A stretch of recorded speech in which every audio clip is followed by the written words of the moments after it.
There was a I very don't know if strange you. thing that kept happening during the recording. I kept forgetting that I was actually in the show.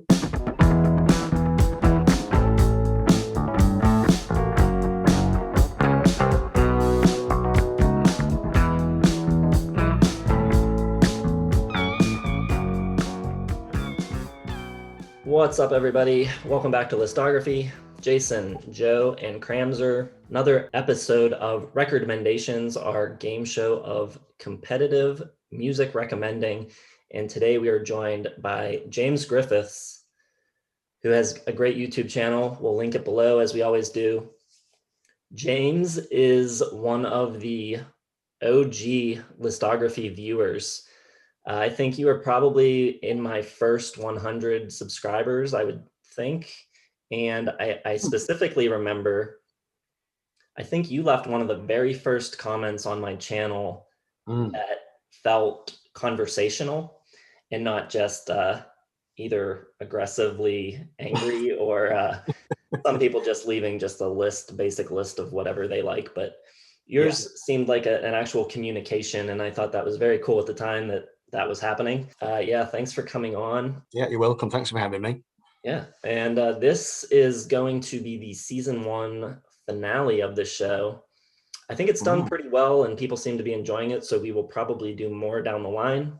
We just need a little bit of time to coordinate with other guests and things like that, so probably going to be a few weeks off.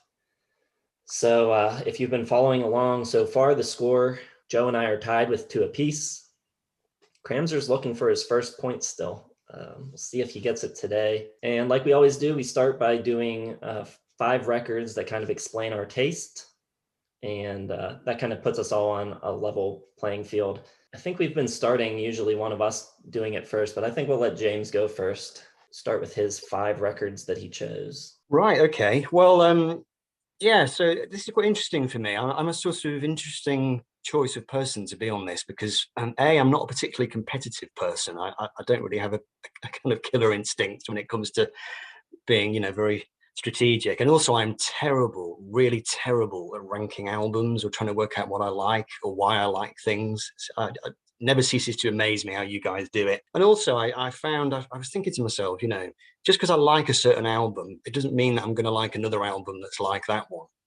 Like I love A Night at the Opera by Queen, but I don't really want to hear another band doing their version of Night at the Opera. So I did slightly struggle with this, but I came up with my list, and I'll briefly explain why these are the ones. So I came up with The Stones, Exile on Main Street, and that was just because for a long time, I've been really interested in the roots of rock music and rock and roll. So I love blues, I love R&B, I love soul music. I like country music. I don't love country music, but I like it. So that album, I guess, is one of those ones that wraps everything up into one bundle, and it kind of allows me to tick off all those boxes nice and quickly. Then there was Genesis, The Lamb Lies Down on Broadway, because I've always been interested in progressive rock, art rock. I was a Pink Floyd fan, from back in the day. I should just say, I completely forgot to mention, I set myself the extra challenge. All these albums had to be double albums. That's what I decided. I was going to try and go down that road. So they're all doubles. So the Genesis hopefully ticks that box, that kind of English prog rock, art rock thing. Then you've got Fleetwood Mac, and I went for Tusk on this one, and that's because I am a fan of what you might call kind of mainstream American rock music, well-produced rock pop. I love songcraft. I love guitar players. So, Fleetwood Mac ticks that box. And the reason I went for Tusk is that Tusk has got the added bonus of the slightly kind of wacky, all the kind of Lindsay tracks, which is just a bit strange and a bit kind of off the wall, a bit oddball. So I thought that would be an interesting choice for that. Then I went for Stevie Wonder, Songs in the Key of Life, because I'm really, really into, black music, funk, soul, that kind of thing. And that's really grown with me over the last 5 years. And I'd say I would now probably say that I listen to that kind of music more than any other. So that was a no-brainer. And then finally, I went for XTC, English Settlement, and that was really just to acknowledge the massive role that what you might call new wave music has played in my life. When I got into music in 1978, so the first music I heard in the charts was stuff like, Boomtown Rats, The Police, Squeeze, XTC. That was kind of my birthright, shall we say.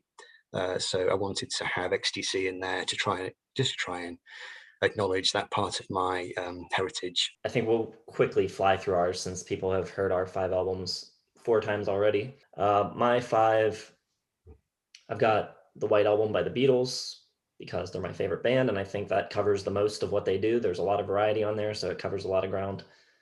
I've also got The Rise and Fall of Ziggy Stardust and the Spiders from Mars by David Bowie, because when it comes to rock and roll, I really like a little bit of theatricality and fun and over-the-topness. I've got Something Anything by Todd Rundgren, another record with a lot of variety on it, but I really like his melodic sensibility and his guitar playing especially. I've got Yankee Hotel Foxtrot by Wilco, which kind of covers my folky Americana singer-songwriter thing, but it's an experimental record as well.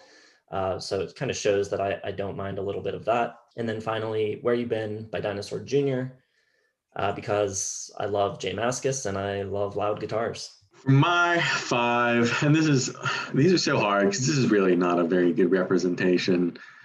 And if someone was picking an album for me based on this list, I don't know how they would do it. I really should have tried to narrow it down a little bit, but whatever. This is what I picked, and I have to go with it. I have Whatever Never Amen from Ben Folds 5, just one of my all-time favorites. I like, that kind of smart-ass pop, love the big pianos.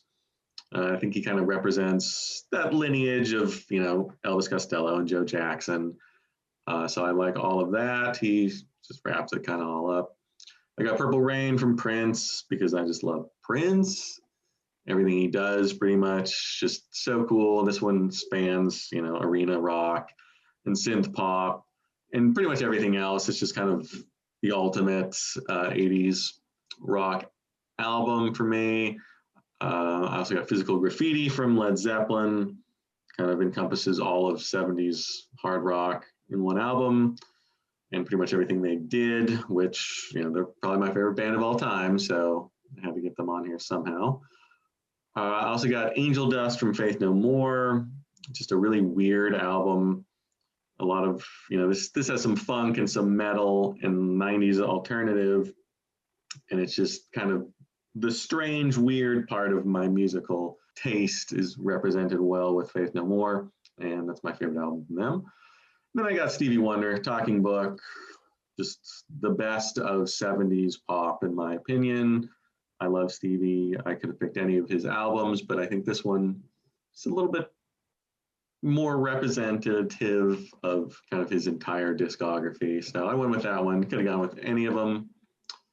That's my 5, and it's missing so many things, so many different sounds, but I don't know. That's what I went with. Yeah, I agree. It's hard to feel represented with just 5 albums, and I'm I want to change all 5 of mine, but we'll keep it as it is. And I really wish I had something a little newer just to show some love for new stuff. But the newest one I've got is Ryan Adams, Love Is Hell. I Can Be a Mopey Sad Bastard, and that's why I went with that. And I want everyone to know I'm a 90s kid, so I'm going with The Bends by Radiohead, my favorite band. Also going with, like Joe, Prince with Purple Rain. Just love the really over-the-top saturated production with all of the, just really vivid influences all over the place. I'm also going with Honky Chateau by Elton John, one of my favorite singer-songwriters. I think that is one of the more underrated albums in his catalog.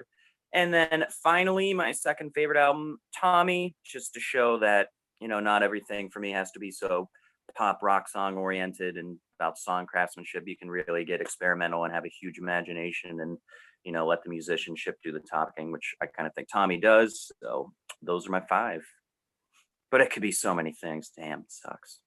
All right, so time to get to the recommending. I will start off this one, I think. For James, I am choosing a record called Safety in Numbers by Crack the Sky. This came out in 1978. I don't think I've really dipped back that far yet for one of my recommendations for someone. Crack the Sky is a band from Weirton, West Virginia, I believe. so kind of close to Pittsburgh. And they had regional success, I think, in the late 70s and early 80s. I think they were pretty popular in Pittsburgh, Cleveland, Baltimore, that kind of area. And they got national sort of press coverage, but I don't think they ever really exploded or got big in the mainstream. So as time has gone on, they've kind of, become more and more of like a cult act. Interesting band, a little bit proggy, little bit new wavy, maybe not so much on this record, but later as they went into the 80s, they kind of went in that direction. But you can kind of hear some of that new wave thing starting to creep in on this record. I also think they're a little bit theatrical at times. A song on this record, like A Night on the Town with Snow White, kind of reminds me of Good Old Fashioned Loverboy by Queen a little bit, and I know you're a Queen fan. I think it hits on a couple different areas of the list. It kind of has the progginess of Lamb Lies Down on Broadway, the new waviness of XTC. There's a little Queen in there. I also think they're not British, but I think they're influenced by a lot of British music. So the English settlement thing playing in there as well. So I think you're going to like it a lot. I hope you do. We'll find out. But like you said, just because you like one thing doesn't mean you're going to like another thing that sounds like it. So fingers crossed, but I feel pretty strong about it. Weirton. Yeah, that is really close to Pittsburgh. We used to have baseball tournaments down there. It's like an hour away. Okay, so for Jason, I went for an artist whose music I've been into for probably about 20 years, and that artist is John Cale, formerly of the Velvet Underground. He's known for one big major album, which is kind of seen as his masterpiece, that being Paris 1919. And hand on heart, I would probably say that is his best album in a way. But I went for another one for you, Jason, and that is the album Fear. It was the first John Cale album I ever heard. And that was kind of why I wanted it to be the first one that you heard as well. But also, unlike Paris 1919, which is very lush, very orchestrated, and quite consistent in that way. Most of the songs have orchestras, string sections, and it has a kind of almost a sort of easy listening vibe to it, which is beautiful. But what Fear has is the other side of Cale, which essentially is his unhinged side. And by 74, he was living in London and he was a bit of a wreck, a bit of a train wreck. He was addicted to various substances and his life was spiraling out of control. So the album has a more kind of on the edge kind of feel to it. And not that I'm saying that I think you like music which is kind of out of control, but you do like the White Album, which to me, it has that slightly kind of chaotic feel to it sometimes, where you never quite know what's going to happen next. And the Todd Rundgren thing as well, Todd could do some pretty far out stuff, and he was also somebody who was quite fond of living on the edge. So you'd get things on his albums which were suddenly like, oh my God, what's this, So that's kind of where I was coming from with Fear. Just to say again, I don't necessarily think it is his best album, but I do think it's interesting in the way it kind of veers from one place to another. You've got these very strange, unnerving songs, which are quite aggressive, quite scary sometimes. But then you do get the songs that are more lush, more orchestral, and they sound like, the songs that are on Paris 1919. So that was my attempt at logic in terms of my recommendations. I think people will be surprised maybe that I have never heard a John Cale record. A little ashamed to say that, but that's the thing about this show. It kind of does away with the facade that we know a lot of music, I'm excited to listen to it. He's an artist that showed up a lot on commenters lists in our Album of the Year series, just over and over again would see his name. So I feel like it's time for me to get to John Cale, and I'm excited to do so. So for James, watched a good bit of videos on your channel, like them all. My favorite ones are, you've got like the Beatles mono one, and then you've got one about McCartney. So I'm trying to think of something Beatles-esque, where you've got like that really nice orchestral, all-inclusive sort of pop gem. And I think it comes on this album that is surprising because it's a Tears for Fears album. It's called Everybody Loves a Happy Ending from 2003. got it when it first came out back in the day and really loved it. I think it's really unique and different for them. They're doing like the kind of like really peppy, sunflowery, psychedelic sort of stuff on here a little bit, but still in like their 80s pop sensibilities where everything is like really neatly packaged and put together structurally. I also think that the lead singer from Tears for Fears is one of the most underrated vocalists of all time. So I'm always enthusiastic about this album. And since you're, as big of a friggin' music nerd as we are, the trick is really just finding something that you haven't heard. So an obscure Tears for Fears album that isn't, songs from a big chair is, I think, something that needs to be on everyone's list of an album to listen to. I think it's great. I think Joe likes it a good bit. I remember talking about it, but yeah, I think this can be a pleasant surprise to anyone that loves popular music but doesn't know this album. So I'm enthusiastic about winning. And I think even if I don't win, you'll at least enjoy it. I'm hoping. We'll see. That's really interesting. Tears for Fears are a group. I've got one record by them. I've got The Big Chair on vinyl, and I've had it for a long time. I only listened to it properly a couple of years ago, and I don't know why Tears for Fears kind of passed me by back in the day, because you're absolutely bang on the money. They're kind of right up my street in many ways, and obviously I know the big hits. But for no particular reason other than just sheer laziness, I've never really checked them out properly as an albums band. So that sounds like the ticket. So for you, Kramzer, I've come up with a kind of newish band. Now, when I say a new band, I always have to qualify it, because I think of bands as being new, and then I kind of check the dates on the CD and realize that they're about 15 years old, but for me, this is a new band. So they're called the Silver Seas.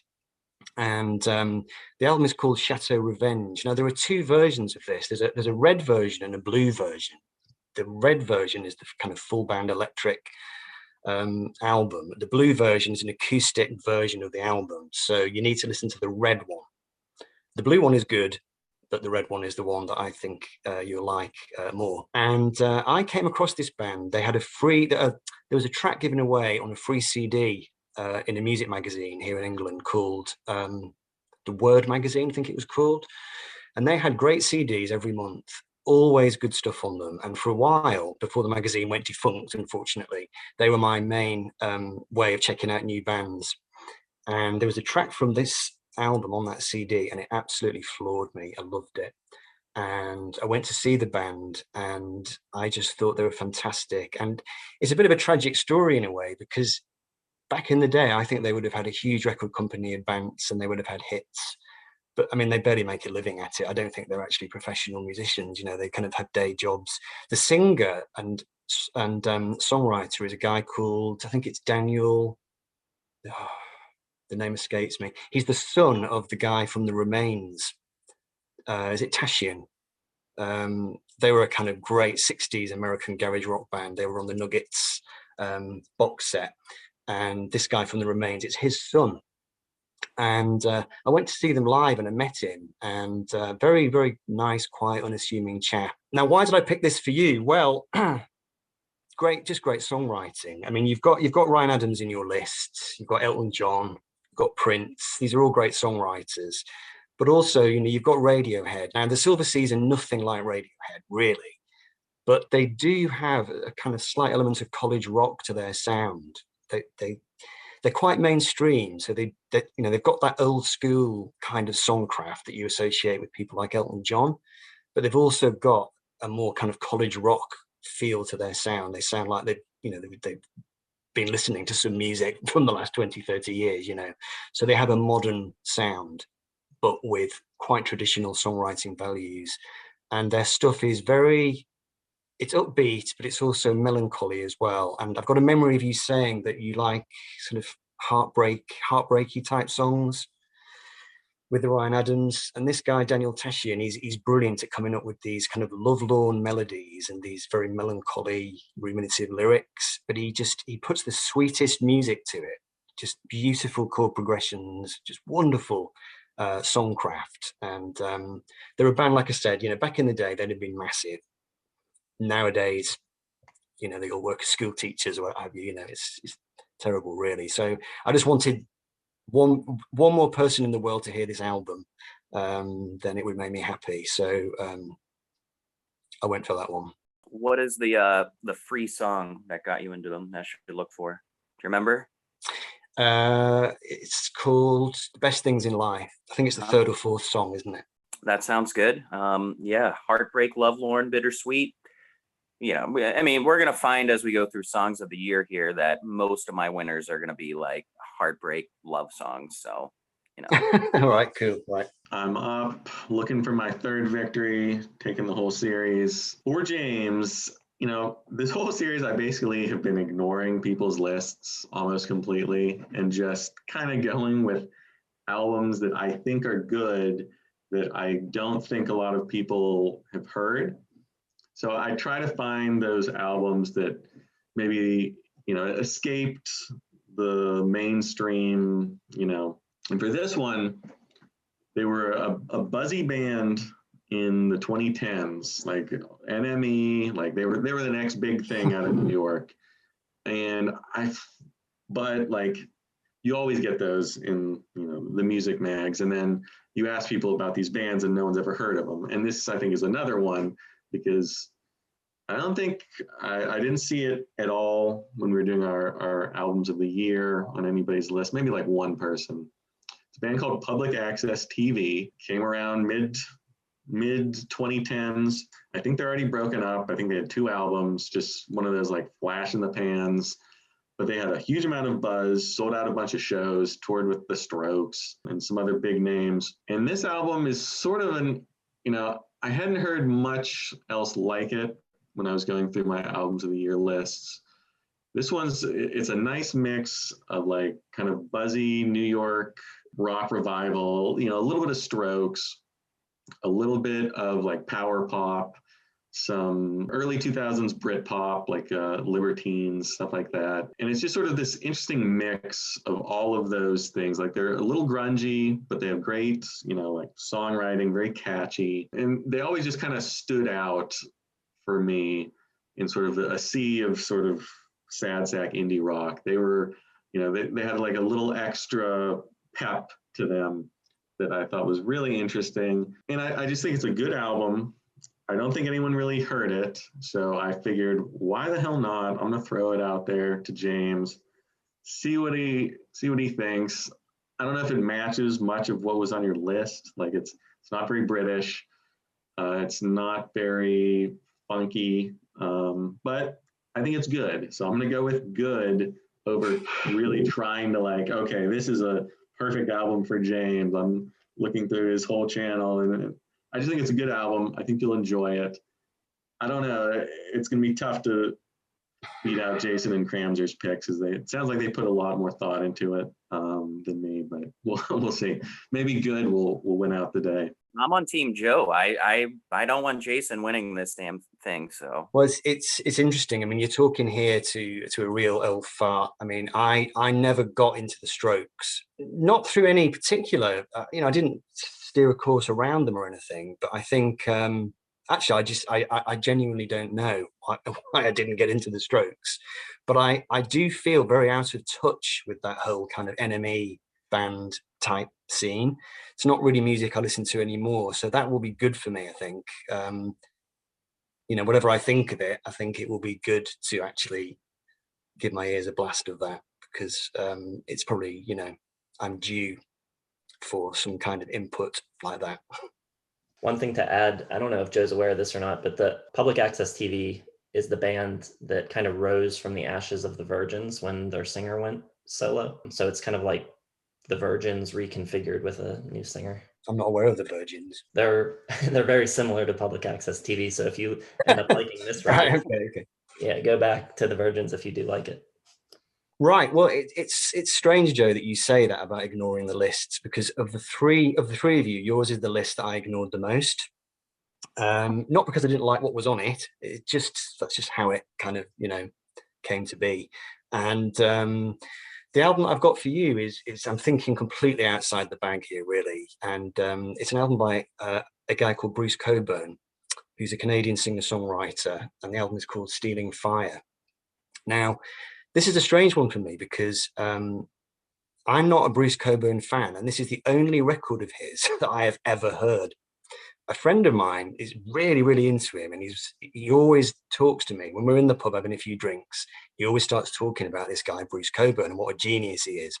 So when I finally stumbled across a copy of this record, I was out and about, digging for records like I do, and I came across a vinyl copy of this album, Stealing Fire. Brought it home, listened to it, and I thought, yeah, okay, that's quite nice. Listened to it a second time, and I was like, actually, this is pretty good. Third time, I just totally fell in love with it. And I think, though, there's something to do with set and setting. I'll confess, it was Christmas Eve. I just had a large glass of Baileys. We just decorated the Christmas tree, and I was sat drinking the Baileys, listening to this music to the light of the Christmas tree. And it totally clicked. And I mean, that sounds a bit facetious. So I'll just say, I mean, you say that you like Billy Joel, and I know that you like Elton John too. So again, we're talking about songcraft, but the Billy Joel thing, it's that kind of like perky, upbeat, quite ironic kind of thing. Bruce Cockburn strikes me as almost being the antithesis. He's political, he's quite deep, and he's not necessarily someone who's very finger clicking. And that's why I think this one is right outside your wheelhouse, probably because most of the stuff you seem to enthuse about on the channel, it's radio hooks, it's finger clicking, it's stuff which is hook heavy. And this album is not hook heavy really, but it is very, very melodic. But the melodies are slow. It unfolds slowly. He's a great songwriter, wonderful lyric writer, and he's a fantastic guitar player. I was reading up about him. Apparently Eddie Van Halen called him the greatest guitar player in the world. And I don't know whether it comes through on this record in particular, because my understanding is that for quite a long part of his career, he did stuff that was a bit more acoustic-y or a bit more kind of rock band format. And this is an 80s album, comes from something like 84. And it's got a bit of 80s production. It's got a bit of Mark Knopfler, a bit of kind of Dire Straits. It just has a certain vibe to it. And maybe the guitar playing, perhaps you won't notice that, I don't know. But he's very highly regarded. He's won lots and lots of awards. And the people who are into him, they seem to think of him as being this absolute, iconic genius. And because I've only heard this one record, I'm not really in a position to cast a judgment on him as an artist, but this record has clicked with me. So this one was just a case of going, right, okay, let's see what happens with this. But like I said, I'm a little bit on the fence with what you're going to make of it. Very, very interesting. I mean, I like all of the things you mentioned, and it's not only the big hook heavy stuff that I like, but I've never heard of this guy in my life. There's nothing about him. So I have no idea what to expect from him. Canadian, so that's interesting. I usually like Canadian artists. 1984 is what you said? I think so, yeah. Okay, so that's interesting. Well, same as Prince, so maybe you got that going for it. Yeah, that did actually cross my mind, actually. I mean, he's nothing like Prince, but there's a bit of early 80s production in the mix, shall we say, so anyway, we'll see. You might just want to have a Christmas tree lit and a glass of Baileys as you're listening. I'll just throw that one out to you. All right, well, we are going to go check these out. Joe's going to put up his Christmas tree, and we will be back to let you know what we thought of the records. All right, so we have given these records a listen, and we are back with our reviews. And remember, James will choose his favorite of the three of ours, and we will rank his among the other guests that we've had on so far. Who wants to go first? Can I go first? I kind of want to go first. Yeah, go. No. All right, so for me, James recommended Fear by John Cale from 1974. I am aware of John Cale and I have known about John Cale, but I have never listened to a John Cale record before. This was his fourth solo album. I think it was smart of James to go back to the 70s for his pick. Worked really well for Shannon with her Bebop Deluxe selection. And I will just say that I really, really like this record a lot. Reminds me of like early Brian Eno mixed with like Leonard Cohen a little bit. I think Eno appears on the record a little bit as well. I like these poet rockers a lot that are kind of like wordsmiths, but a lot of them in that sort of genre aren't interesting enough musically for me. And I don't think that this record suffers from that. I think there's a lot of cool stuff musically happening. I think the melodies are all really good. It's folky and stripped down, but like most of the songs are built around piano or acoustic guitar. But he does just enough with the arrangements without overcrowding them to keep them interesting. There's like interesting strings, interesting female backing vocals on some tracks. And it's a little bit like a hint of glam on it as well, like a little bit of Roxy music I can hear. And I think Phil Manzanera is on the record as well, a little bit at least. Richard Thompson's on the record on one track. I just thought it was really, really cool. I love the Buffalo Ballet, Emily, You Know More Than I Know. Those are probably my three favorite tracks. Yeah, good songs. My one slight criticism would be the track Gun felt a little long to me. I don't think it needs to be 8 minutes long, but I think that's a sort of a nitpicky thing. Is it really 8 minutes? I've never clocked that. I've never noticed that's a long song. But outside of that, I loved it. 4.5 stars. Cool. Yeah, I mean, I did slightly worry that I hadn't gone for Paris 1919 because I mean the songs on that record are truly beautiful. You know, I think Fear does have its share of good stuff. I mean, what's interesting about Cale is that he was such a trained musician. You know, when he went to, he got a scholarship and worked with Aaron Copland, and he got very, very into the avant-garde scene, the classical scene, and he can write symphonies. He can notate operas. He's this guy that can do he can do anything, but he can also play the guitar and write rock songs. So you get this really interesting sensibility. A guy he's not really a pop rock musician, but he does pop rock music, and I think you can kind of hear that. There's a kind of depth, just in terms of the composition. There's perhaps more going on than you might get in a band where the guys have just learned the guitar and they've written a few songs. I think there's a bit more to Cale than that, really. But I mean, he was in it, like I said, he was in a big mess when this album was made, so that's even more remarkable that he was able to keep it together enough to make an album as good as this when he was approaching rock bottom with alcoholism and various addictions. But anyway, yeah, I thought it was great. I will definitely be going back to this record, and I will be exploring more of his catalog for sure. Cool. You want to give me your take on Crack the Sky? Okay, so I'll start by saying that I've got this slightly strange thing where I do struggle to bond with an album unless I own it on some medium. I need a CD or I need a record. That's how I truly get into music. I do struggle. Now I couldn't get a CD or a record of this.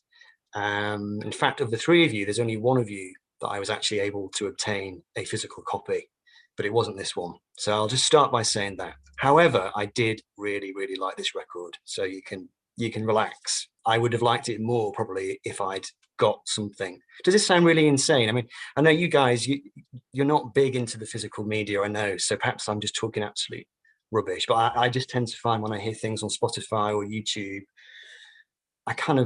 I engage with them, but perhaps not as much as I could. I can relate to that. That's how I was for a long time. I've kind of gotten over that recently, but okay, yeah. So this band, I knew nothing about this band at all. I'd never heard of them, and that always piques my interest because I do kind of, I am a musical obsessive, and I sometimes think I know everything, and then I realise I know nothing.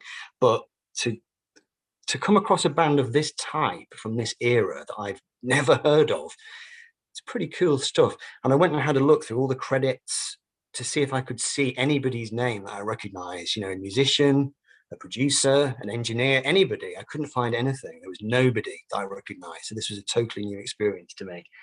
I had no idea what to expect. And the album, it really does. It roams across so many different kind of areas. When it first came on, it starts with these kind of folky guitars, and the first thing I thought of immediately was kind of Chris Bell and Big Star, very sort of, plaintive, melancholy kind of sound. And then it went straight from that into Blue Oyster Cult. And I was like, right, okay, that wasn't quite what I was expecting, but good, cool stuff. And then from there, it just kept on. It kept on changing. It kept on doing things. There were tracks that reminded me of early Yes. I could hear a bit of Steve Howe guitar stuff, and also what's the bass player from Yes, Chris Squire type bass lines, that very sort of high precision kind of sound that he used to have. A lot of classic prog rock, like you were saying, a bit of Sabbath as well, a bit of not metal, but classic 1970s hard rock. Queen is definitely in there, like you said, but it kept going back though into the kind of Big Star, and also I thought maybe Badfinger actually as well. Real kind of like proper songs, because that kind of music, it can be a bit just riffs and ideas, and they've got that in spades, and they're very, very technically adept. So you get these very, really, really fancy playing, lots of kind of stop start jerky stuff, and just amazing ensemble musicianship going on. Not kind of flashy or showy, not kind of getting up your nose with pyrotechnics, but definitely very, very together. But then it will just go into a very, very melodic and beautiful kind of pop song, Big Star, Badfinger. And that was a really intriguing mixture.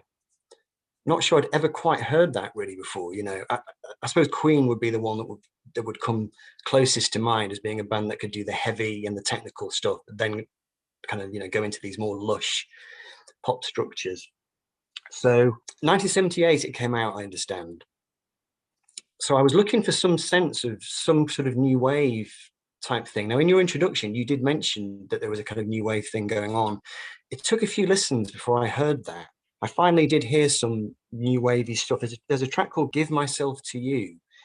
And there's a bit in that it goes into this very scratchy, funky kind of guitar. And the band that immediately sprung to mind was Gang of Four, which is completely off the wall as far as, the Blue Oyster Cult and the Big Star and the Sabbath. And I was like, yeah, it's in there. It's definitely in there. My understanding is that this album was recorded during a kind of transition in the lineup. Somebody had left. I think the main songwriter guy left, and they were trying to do something with a new singer. But it doesn't sound like a band in transition. It sounds like a band that have had their chops together, for some time.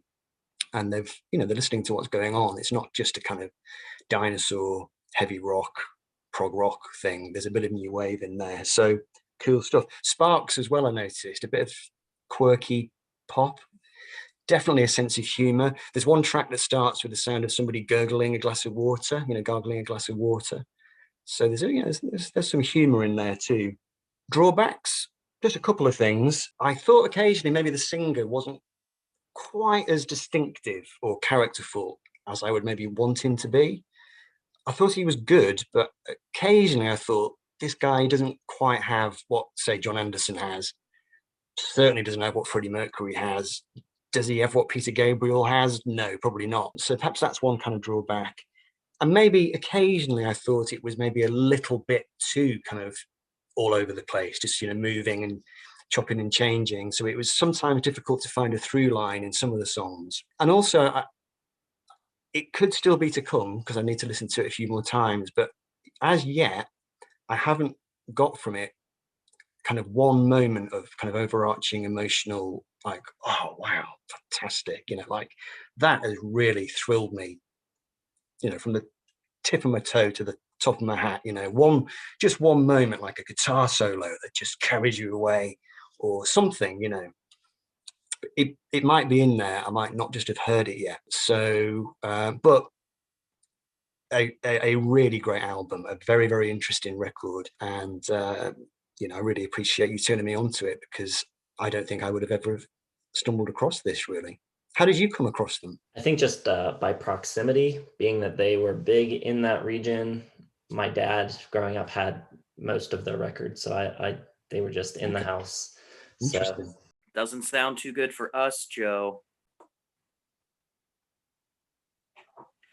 All right, I guess I'll go since I have no chance of winning this series. We'll see if Joe can pull it off at the end here.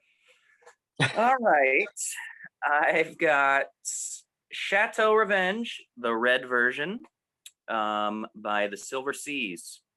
Knew nothing about them at all. Came out in 2010 in North America, 2011 in Europe. First impression was that I liked it a lot, and definitely a band I will be checking out again. It was unfortunate to hear you say that they're not really working musicians anymore, because after listening to it twice, I was like, oh man, I'd really love to see them live. They got a great sound. The sound is this really nice, clean, pretty, like almost like heavenly, angelic, jangly feel at times, but they're not trapped in a box. They really operate in it and have a lot of variety on this album. Almost sounds like someone cheered up like Morrissey and he's walking around like kind of sunny, but still being a little reflective, like, but he's just got a different disposition. He still is core soul, but the disposition is different. All of these songs are just really good pop rock songs. Nothing like overly dynamic, not a lot of crazy playing. Everything is just kind of, just tied up in a nice bow. Nothing's too long. The strength of this album is the lyrics and the emotionality that is, it's kind of a casual sounding album. Like I said, not a lot of ferocity. It's not going to take you on a whirlwind or a roller coaster, but there's so much complexity to like what you feel the lead singer's going on or writing about. It's like, it's kind of reflective, taking you like through these stories about past loves, like memories and stuff like that. But like very unassuming, but also self-aware at the same time. Like he knows something's happening to him. Like he knows he's figuring this out, and he's figuring it out with you. He's sharing it. It's a really cool posture that he takes on this, because you just feel like you're sorting it out with him. And I thought, like we were talking about before, like the lovelorn, bittersweet kind of stuff, it's all over here, and it spoke to me big time. Really like the first song a lot. Another Bad Night's Sleep sounds great. Best Things in Life, which is the song you mentioned, is really cool, really upbeat. I'm getting kind of like, I'm surprised these guys are from Tennessee, I believe, because I was getting some like Britpop vibes, like The Verve, or even some Supergrass in there. Like there's some like just nice kind of jauntiness to it at times. There's a really cool like Ron Wood Stones kind of guitar lick on What's the Drawback. To me, I absolutely loved the song Those Streets. Absolutely terrific lyrics, really spoke to me. The playing on it is really good. I would have loved to seen them live, because I'm more affected of the three of us by live music. You can really elevate a band for me. I don't really have anything bad to say about this album. I'm going 3.5 stars. I think it's just missing maybe something, like maybe I just need to be a little bit of a deeper dive into the emotionality. But as like a fishing line out there for me to get into this band, you kind of knocked it out of the park, and I want to listen to the other stuff. I've only listened to this so far, but yeah, it's very close to 4 stars. I'd say it's really good. Could maybe get up to great for me, but yeah,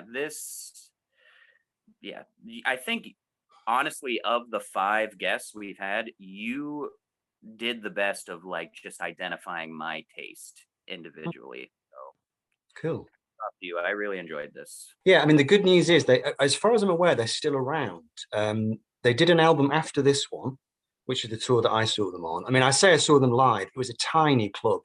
I mean, like 100 people probably, and they've done an album since that one as well. I think it was an album of children's songs, which I've not actually heard yet, but don't despair, because they're still on the scene. It's just that they don't have any record support, for their music, so they just have to do it in between their day job. So what a shame, but I'm glad you enjoyed it. Oh yeah, well then I'll have to see him live if they're around for sure. Somebody cheered up Morrissey. I like that. That was a good one. That was a good line.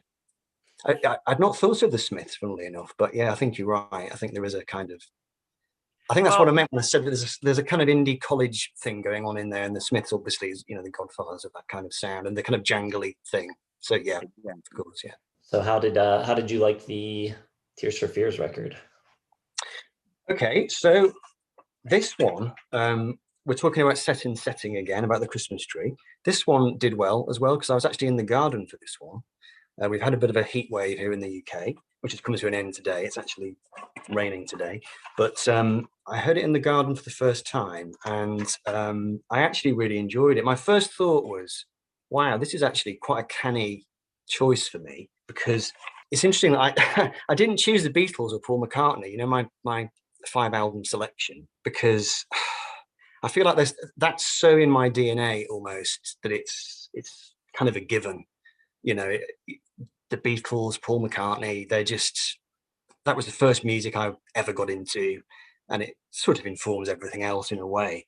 And but when it first came on, my immediate thought, the first track it starts, my immediate thought was Oasis.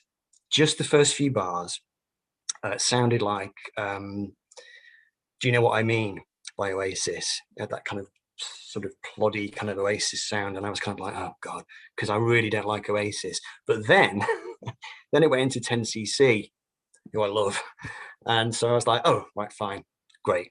So we've kind of moved on quickly from the Oasis. That's good. And then after that, it was a full-on Beatles fest. Really, there was so many signifiers. I've just got a list here. We've got orchestras tuning up. We've got brass fanfares. We've got backwards guitars. We've got perky pianos playing 4/4 rhythms. We've got mellotrons, piccolos, flappy drumming, I called it. I'm not sure if that makes sense. That kind of flappy, kind of Ringo sound, you know. Very, very melodic, Paul McCartney-esque bass lines just coming at you one after another. So, you know, and, you know, my immediate reaction when I hear that is I'm at home here. I'm just in my element. This is the music that I loved as a child. And I was sat in the garden genuinely, and I had flushes of pleasure, you know, pure pleasure coursing up through my body listening to these songs. So I did think my first thought was, you know, good recommendation, spot on. Closest Thing to Heaven, gorgeous, dreamy, hook-laden pop. Call Me Mellow, I thought they went into the Lars a little bit with that one almost. A bit kind of There She Goes kind of territory. Size of a Sorrow reminded me of the Boo Radleys, Wake Up Boo, and I heard that coming through quite a lot. Who Killed Tangerine, that made me smile because it has a drum part which is very, very like the drum part from Come Together. It's got that kind of, you know, on the toms. So many references like that. It's also got a bit of a Hey Jude play out as well, a bit of a kind of sing-alongy kind of play out to it. And I must confess, songs that try to do a Hey Jude coda, they do slightly annoy me. I mean, Hey Jude annoys me now, to be honest with you. I've heard it so many times that Hey Jude actually I find quite annoying now. So songs that try and do Hey Jude do slightly annoy me. So really, really nice album. Really enjoyed it. Couldn't find a copy of it though. Interestingly, there was a copy going for about £30. I don't quite know why it's become so expensive so quickly. I don't know, so I couldn't get a copy of it. But it's definitely an album that I could see myself buying, you know, in the future. Okay, so what's the drawback? To quote a song from the Silver Seas, I did think over the course of the 12 tracks that it did finally become a little bit samey. The production a little bit overpowering. It's that thing that Tears for Fears have got where they're constantly kind of trying to be Tears for Fears. It's like, we are Tears for Fears. Here's more of Tears for Fears. And we're going to get more and more Tears for Fears as we go on. And by about the midpoint, I must confess, I was kind of looking at the screen to see how many tracks were left. Not because I wasn't enjoying it, but I was more thinking, is this more the kind of record that you'd enjoy more just one track at a time? It would come upon a shuffle, you'd hear a couple of tracks here and there, and you'd really, really like it. But as an album, do I want to listen to these 12 songs together in sequence for this amount of time? Because by the end of it, I'm thinking I've definitely heard enough Tears for Fears, you know, today, you know, kind of thing. So that was my one kind of drawback with it. Just the feeling of perhaps wanting them to stretch out a little bit and just try and think outside the box, and perhaps you know, I mean, they're not Beatles pastiches. I wouldn't like to say that. I think they're too good for that. I think I think the guys from Tears for Fears are genuinely really great pop songwriters. So I wouldn't want to dismiss them as being just pastiching the Beatles. I think they've got their own sound. So that's not really my criticism. But I do think that they allow their kind of stylistic parameters to define them perhaps a bit too much. And sometimes you think it'd be nice if they could just do something different. Take me down a different alleyway for a couple of songs. But the formula is good, so it's not a kind of abject criticism. It's more just an observation that this is maybe the kind of thing I'd like to hear in installments, rather than a kind of one piece of work. But enjoyed it. I can definitely see that. I've thought that too. It plays differently for me because I've listened to all their albums before, and this one is the album that like takes the left turn from everything else. So the way I kind of handle it in their discography doesn't bother me. But if you listen to it straight through, yeah, it plays a lot longer than it feels to. I would say that. Yeah, I'd say so. Yeah. But I mean, you really got to hand it to them. It's so difficult to write a hook laden pop song, and yet they managed to do it 12 times on this record. And the hooks are not, they're not annoying hooks. They're not kind of like, oh God, things that are going to get lodged in your head and annoy you. They're actually good quality hooks. That's one of the most difficult things to do as a songwriter. So, and the fact that they're still doing it years later, I understand this is some kind of a reunion album between the two main guys. They hadn't worked together for a long time. So, it's nice and heartening to see them back and doing good stuff together. So, nice happy ending to the story, hopefully. All right, yeah, everybody loves a happy ending for sure. All right, so James' pick for me is Stealing Fire, Bruce Cockburn, 1984. This was his 13th album, which very interesting. Like you usually don't find albums like this. I went back and listened to his other stuff. It's so stylistically different than the rest of them. So it's interesting that you recommended this one. And I guess you probably did because of the 80s-ness of it. His other stuff's very like folky, almost like very acoustic, maybe like a little Richard Thompson kind of stuff. Very lyrically, that's always the emphasis, which probably wouldn't have worked for me. I didn't hear much that I really loved from him. I think he's an interesting songwriter, but that's definitely not my style.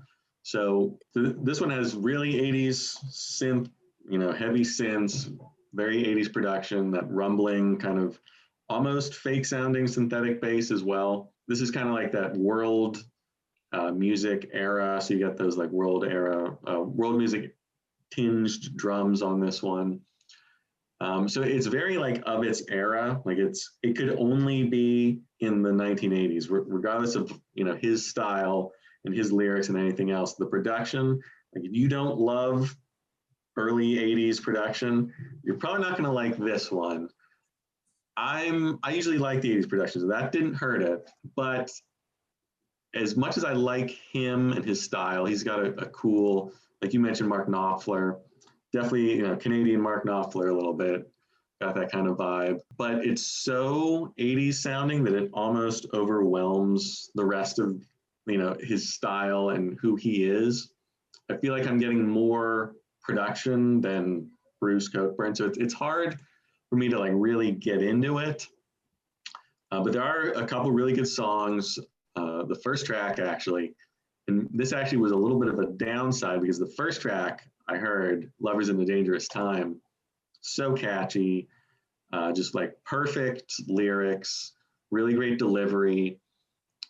And it kind of made me expect something that a lot of the rest of the album didn't deliver quite as much, because I kept wanting to hear like those hooks, especially with a production style like this.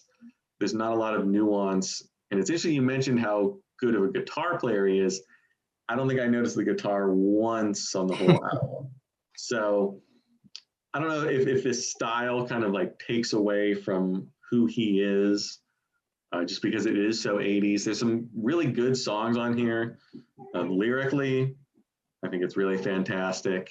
But the 80s-ness of it kind of overwhelms, I think, who he is. And it didn't give me like a really good look at the artist itself.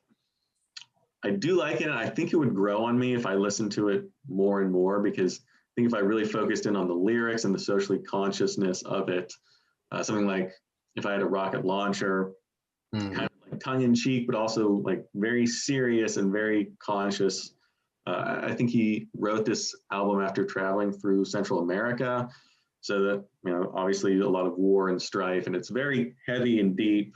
You know, if this album had come out in like the late 70s or maybe a little closer to the 90s, it would have a little less of like dated, like this has to be the 80s kind of feel to it. So it was an interesting pick.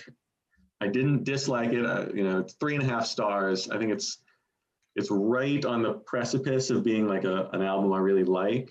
And I would definitely take a couple songs from this album. You know, if I was making an 80s playlist or something, I wanted to impress someone. Yeah, Lovers in a Dangerous Time, great song. Like I would totally do that. But I think as a whole, the production just weighs it down a little bit. I think it would be a grower though. It definitely, he seems like the type of artist where you really have to get into the lyrics and sort of, you know, feel where he's coming from. But a good album. I don't know if I'd go back to more of his albums, but this was definitely the best one you could have recommended. Yeah, I mean, it being the only one I've heard, it was the only one I could recommend. But yeah, I mean, I think you too tried to do a cover version of that song you just mentioned, If I Had a Rocket Launcher. Mm. And I think Bono is a bit of a fan. What that means, I don't know. But I thought I'd mention it. I mean, the thing is, he's so clearly a songwriter of merit. This is the thing I thought, you know, when I heard it, I thought, even if this is not your thing, it's undeniable, you know, the substance of him as an artist, that, you know, just the words, the music, how he puts it all together. He's kind of undeniable, and I would probably agree with you on 2 counts. I do think the 80s production is a bit overpowering, and it would have been interesting to hear the album maybe done a couple of years before. And I also agree about the opening track slightly kind of leading you down a false avenue, just in terms of expectations. I think the record slumps quite badly. I know it from the vinyl version. The first 2 songs on side 2 are the kind of slowest songs on the record, and there's a definite sense of a slump, and it sort of picks it back up again. The actual original album, which I know is the 9-track version. I'm going to guess that you've heard the 11-song version, which is the one that seems to be available online. Probably, yeah. So there's 2 songs kind of stuck on the end. I think they were B-sides, so I don't know those tracks, but those 2 are a bit more upbeat. The vinyl version ends with Dust and Diesel. Yeah, I mean, I'm pleased that you liked it at all. I did kind of think, you know, geez, this could really fall flat as a pancake in a way, because you know, it's got a certain mood to it. What was yours for him? Public Access TV. And the album Never Enough. Yeah, there it is. Yeah, so this is the only one I could get hold of. So so this one had an advantage in the sense that I was able to stick it in on the proper CD player, crank up the volume, and actually get some proper sound. Yeah, so I largely gave up on this kind of music a long time ago, and it wasn't, well, there's a couple of things I'll say, actually. I used to be in a band. I played in bands years ago, and we never got a record deal, and we never had any success, and we never had any fans. So as soon as I see or hear about these kind of young, cool, good-looking guys who've just immediately got a major record deal and made this really cool sounding album, my hackles immediately rise. So I never get them on, you know, I always kind of feel like, oh, you know. But having said that, for the kind of music that it is, I do think that this is probably as good as it gets in a sense. I had a little checklist of things that I would bring to this kind of music now today as a kind of, you know, 50-year-old man, somebody who is not, I don't really listen to enemy type music anymore. Maybe I should, you know, maybe it's something that I do need to get more into. So I've just put, do they have a singer that I want to listen to for longer than about 3 songs? And my answer to that question in relation to these guys is yes, actually. I do think he's got something. Joe Strummer kept coming to mind. I don't know if you get that at all. Not like majorly, but there's a certain Joe Strummer-like quality. He's got a bit of vocal charisma. He's not one of these totally anonymous indie band singers, kind of interchangeable. So that was a yes. Do they sound like they've listened to a good range of music and not just bands that sound like them? Because you get that with these kind of indie bands where you think they've listened to the Strokes and they've listened to a couple of other bands that sound like the Strokes, and now they're making music that sounds like the Strokes. I put to this, yes, they actually do sound like they've listened to other stuff. There's a bit of depth there. Not really overt influences, but there's little touches of T-Rex coming through here and there. I can hear bits of Supergrass coming through, and they're playing their instruments in a way, it's not just kind of indie by numbers. They've definitely listened to stuff, and they've got an awareness of music from outside their own genre, I would say. I put, do they groove rather than plod? And I put yes to that, they do. One of my main beefs with these kind of bands, these bands that play in this very sort of ploddy, four-square kind of, drum rhythm with no sense of kind of danceability or any kind of groove, they've definitely got that. They've got that kind of Supergrass ability to, do stuff which makes you want to move. Do they sometimes seem like they're in an unseemly rush to get to the chorus? I put yes to that. They do. Some of the songs, it's like, let's just get a verse sung quickly in order to hit this chorus, which is one of the things that these bands do. But I've qualified that. But are the choruses generally good? And yes, they are. These kind of bands, they sort of live or die really on the strength of the choruses. If the choruses are no good, then the record is no good and the band's going to fail. But they actually do have good choruses. They've got swagger, they've got attitude, they've got good songs, they've got hooks. The album is cohesive, it does hang together as a piece. There's a few nice little left turns. There's a bit of scat singing in the backing vocals of the song Summertime, and also a nice little piano break, which was a bit of a breath of fresh air. That took me by surprise. I like the synths as well, occasional little analog synths creeping in, which kind of, liven up the sound and give it a different flavor. Nice, different guitar tones and textures. You've got the clean guitars, distorted guitars, fuzz tone guitars, lots going on, lots to recommend it. So definitely something that I enjoyed listening to, and it was good for me. I felt like I was blowing out the cobwebs a little bit, listening to it. I wouldn't have bought this album, had you not recommended it. So in terms of drawbacks, I would have liked a bit more oomph in the production. I sometimes felt it sounded a bit restrained, a bit like the guitars needed a bit of extra injection of something. Sounded a bit careful in places, a bit like they perhaps were just holding something back. Didn't quite sort of roar at me in the way that I'd want it to. I do generally struggle a little bit with songs which keep coming back to the same chorus. It's like, this is the chorus and you're going to hear it 3 times and then you're going to hear it at the end. I find that a bit formulaic, and obviously, they're doing that. So that's kind of something which, by the end of the album, a bit like the Tears for Fears one, it's kind of like, I've got the formula now. I'm ready for something else, But yeah, I mean, overall, it sounds like young people's music, and I'm not a young person. Used to be, but not anymore.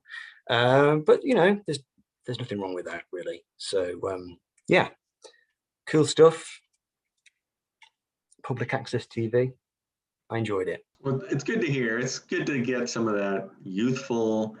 I probably should have done something from longer ago, but I always feel like everyone's going to know all that stuff. So I have to go new. Like I pretty much went new with everyone on this game show. So maybe that was a mistake. It got me a couple wins, but I did not delve into the 70s or 80s one time. So should have picked something else. That's all right. We live and learn. So comes down to this. Do you want to give us star ratings and your winner? So the public access TV, I just gave that a 3. It could easily creep up to 3.5 at some point. Might even be 3.5 now, but I've put 3 down. 3 out of 5. Tears for Fears, I actually went with 3.5, heading up to 4, maybe at a future date. But like I said, the main drawback with that record for me was the fact that I probably would enjoy it more in pieces than I would, hearing it all in one fell swoop. So yeah, so the winner is Crack the Sky. And it does almost pain me to say it, because when I first did hear the Tears for Fears album, my immediate thought was Kramzer's played a blinder here. This really seemed to tick my boxes. And it's strange because the Tears for Fears one did give me rushes of pleasure on occasion, whereas the Crack the Sky one didn't. I didn't get kind of rushes of pleasure at any point listening to Crack the Sky. But the problem with the Tears for Fears one, by the third time I heard it, those rushes of pleasure had stopped. And I was starting to kind of go, do I need to hear this again? Whereas the Crack the Sky record, it got better each time I heard it. So the first time I heard it, I was kind of like, not sure what to make of this. Second time I heard it, I was like, okay. Third time I heard it, I was like, actually, this is really good. And then the fourth time I heard it, I was like, I love this. So it seemed to have more, there were things coming out of it. There were things emerging from it each time I heard it. I've just put, it's the one of the three which is going to carry on revealing more of itself on each listen.